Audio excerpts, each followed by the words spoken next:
Yeah, I guess I've always loved footy. Grew up in a footy family. Yeah, I remember one afternoon a neighbour come out and he saw us kicking it. He asked my cousin if he wanted to come play at the local footy club, which was Yarraville.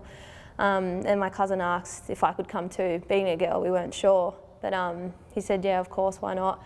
And I went down. I was 8 years old and yeah, I've been playing since and haven't looked back. I just absolutely love it. Yeah, kicking the first goal in AFLW. At the time, I didn't think of it like that at all. It was just kind of like a dream come true to, run out in Icon Park and yeah, play in front of the big stage. And yeah, I kicked the goal and yeah, that was definitely a highlight. But I think just being drafted and having that, it was always a dream to play AFL and yeah, for that dream to become a reality, I think that was probably, yeah, the highlight.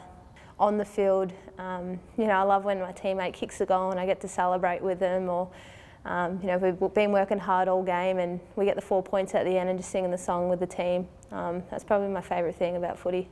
Not having that stress about money and just being, I guess confident and comfortable with my money and, knowing I can make choices without having to stress about it. And yeah, I guess it's just that financial freedom, and I've definitely come a long way. And yeah, I try to be really organised and yeah, making sure that I have things written down and I know what my income is and then what expenses I have to pay out, and yeah, just making sure I'm organised with all that.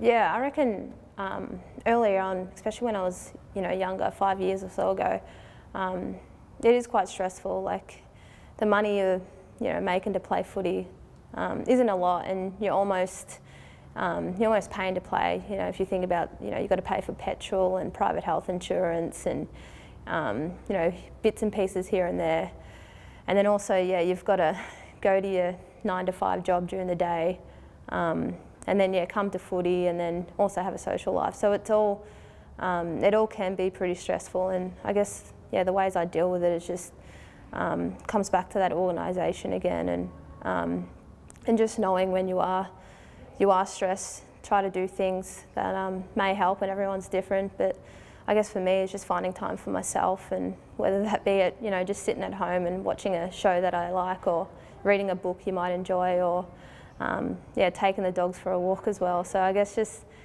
really finding the balance and making sure you get on top of it before it comes too much. I'm going to say my dogs.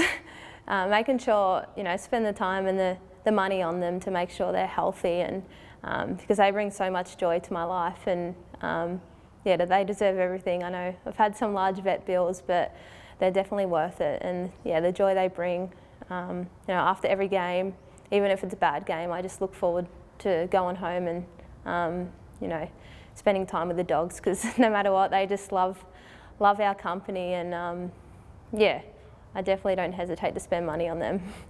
I think like buying a house was one, and I recently, last November, me and my partner, we bought one, which is pretty exciting. And that took us quite a few years to organise, where we wanted to buy, and I guess making sure we had enough money to do that, and also buying the house, but then also not leaving ourselves, flat broke, and I guess making sure that we had enough to buy, but then also, to still do other things in life that we enjoy doing. I think that was a goal that we're both pretty proud of and we were able to do.